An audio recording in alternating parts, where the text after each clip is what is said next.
Hi, it's John. Today, we're going to work on some lower body movements and poses that are really going to increase your flexibility in your hip flexors, your groin, your thighs, your knees, that sort of thing.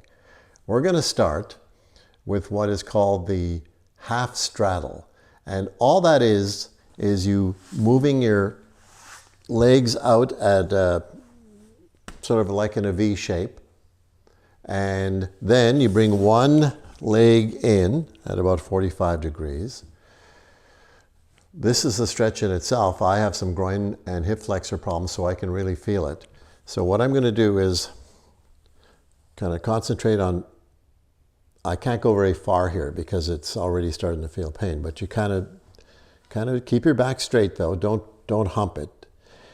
Take some deep breaths and bend over your extended leg. Hold it for 4 or 5 breaths.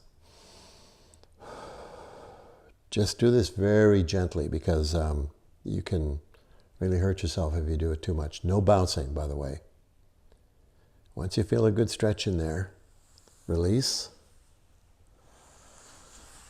Let that leg out. Bring the other one in. This is a lot easier for me on this side because my groin is not causing me any pain here. Then you can kind of bend over it. Like I said, try to keep your back straight. No humping. And also no bouncing. So just kind of stretch over it. You're going to feel it in your hip flexors. You're going to feel it in your groin. This is a great stretch. Eventually your knee will, as you get more flexible, it'll lay a little flatter. But this is something that really increases your flexibility in your back and, as I mentioned, your hips, your groin, that sort of stuff. After you're done, release. Just kind of sit here for a second. And then we're going to move into what is called a butterfly pose. Pretty simple. All you're doing is you're bringing the bottoms of your feet together. And once again, this targets the same areas as the other pose did. Now, your body will dictate how far you can move into this pose, how deep you can get into it. If you want to have your feet a little farther out, you can do that. I can bring them in a little bit more, but make sure your feet are together. And just kind of sit here. You can bend into it a little bit, not too much. This really is great for me because, like I said, at the end of the hockey year, I pulled my groin and it's really bothering me. It's getting better, but this really helps.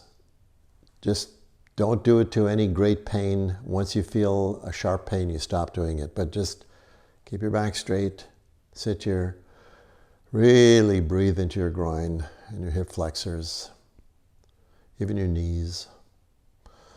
Take some deep breaths and just let it release.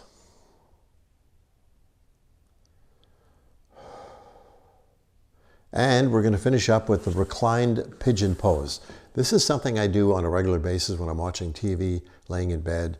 Basically, lie on your back, put your knees up, bring one knee over or one leg over onto your knee. And this in itself is quite a stretch, but as you get better at this, and I've been doing this for a long time, basically you can lift your foot off the floor and bring it into you. You can loop your hands behind your leg. This really, really works your hip flexors again.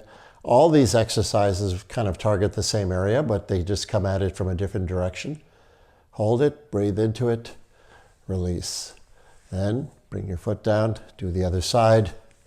This is the side I have trouble with. Already could feel the pain in my groin. Just breathe into it, let it release. As I mentioned, if you can get your hands behind your thigh, you can do that.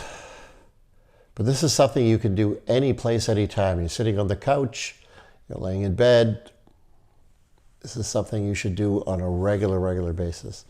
So there you have 3 poses that are really going to release the tightness in your hips, your glutes, your hip flexors, your thighs, even in your knees. You do that on a regular basis and man, you're in great shape. So thanks for watching. We'll see you next time.